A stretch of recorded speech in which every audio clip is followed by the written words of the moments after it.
The translation of poetry as an autonomous literary genre. I wonder, asked Louis-Ferdinand Céline in the letter to Monsieur Hindus, how can they compare me to Harry Miller, who is translated? While everything is a question of the intimacy of the language, not to mention the emotional output of style.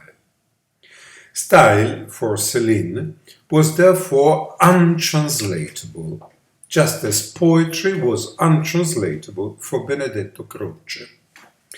These theoretical positions, which play on the assumption of the uniqueness and irreproducibility of the work of art, end up denying the translatability of poetry.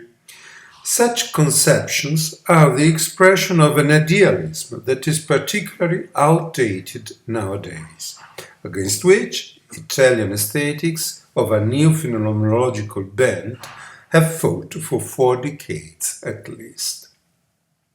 It all started with the observation that the dichotomies faithful-unfaithful, faithful to the letter, faithful to the spirit, ut orator, ut interpres, verbum sensus, traduction des poètes, tradition des professeurs, from Cicero to Moulin, inevitably led to an impasse, which puts, on the one hand, the untranslatability of style and of the poetic ineffable, and on the other hand, the conviction that it is impossible to transmit just the content.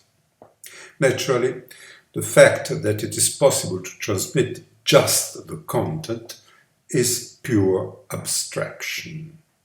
But it is where you get starting from both idealistic and formalistic assumptions.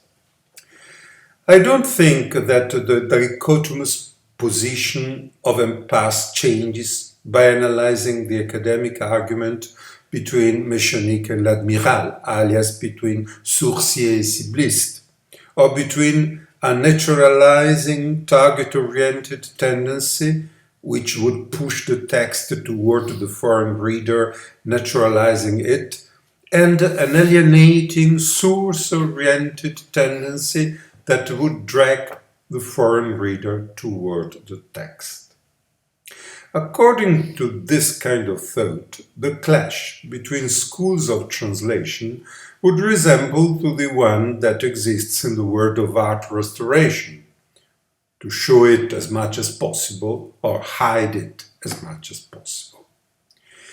If we set aside the fondness that certain definitions may elicit as opposed to others, I believe it is clear that if we continue with the dichotomous layout, we only add new pairs like domestication, estrangement, visibility, invisibility, violability, inviolability to those of previous centuries, liberty, faithfulness, betrayal, assent, fluency, literalness.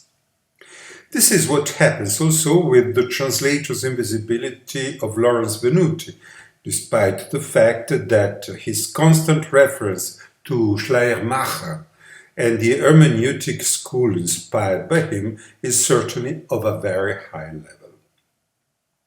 How, then, can we reproduce the style?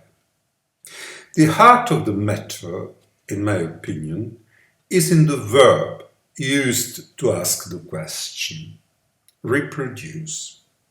Because literary translation cannot be reduced conceptually to a mere reproduction of a text.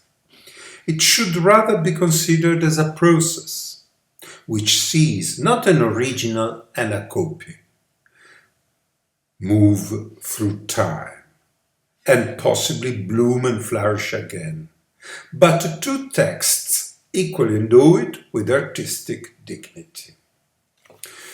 The movement of the language, Sprachbewegung, by Friedmar Appel, is a fundamental study in this regard. The concept of movement in language comes from the necessity of deeply analyzing the so-called language of departure before embarking on translation of a literary text. The idea is commonly accepted for the so-called language of arrival. No one, in fact, casts any doubts on the need to constantly retranslate the classics in order to adapt them to the transformations that language continuously undergoes. The so-called departure text, on the other hand, is usually viewed as a monument, immobile in time, memorial, and rust-proof. And yet, it too is moving in time, because the words which compose it are also moving semantically in time, as well as the syntactic and grammatical structures, and so on. Essentially, what is being proposed is to consider the classical or modern literary text to be translated not as an immobile rock in the sea, but as a floating platform, where the translator works on the live body of the text, but the text itself is in constant transformation, or precisely moving in time.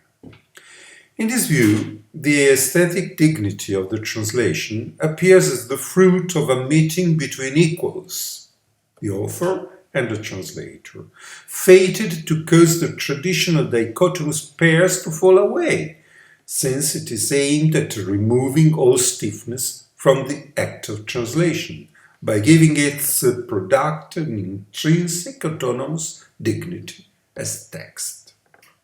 This principle was already anticipated by Blanchot through the image of the solemn drift of literary works. You can go so far as to affirm that the movement of language in time during this process of literary translation begins even before the drafting of the definitive version of the original, when it is possible for the translator to access the pretext, that is, all those documents from which the definitive text takes shape. In this way, the translator takes possession of the path of growth and germination of the text in its various phases. In this regard, a linguistic may speak of the formativity of the text, while a poet may speak of a sympathetic adherence on the part of the translator, not so much to the finished text, but on the myriad of emotional cells that made it possible. The text, therefore, moves toward the future, but also toward the past, if we take into account the pretexts. Think of the 8,000 sheets which gave rise to the 400 pages of Céline's Voyage au bout de la nuit, or of the epiphanies from Joyce's portrait. Descends or the cahier upon which La Recherche du Temps Perdu is formed. All this in the awareness of the stratification of historical languages. It is a concept that Luciano Biancardi exemplifies with architectonic clarity at the beginning of La Vita Agra, when he describes the building that houses the library of Grosseto. Previously it had been the teaching house of the Companions of Jesus, and before the convent of the Humbled, and even before the Braidense library. By transferring this description to language, you obtain the so-called diode effect, which is like seeing from high a heap of piled up but transparent phonetic and semantic layers.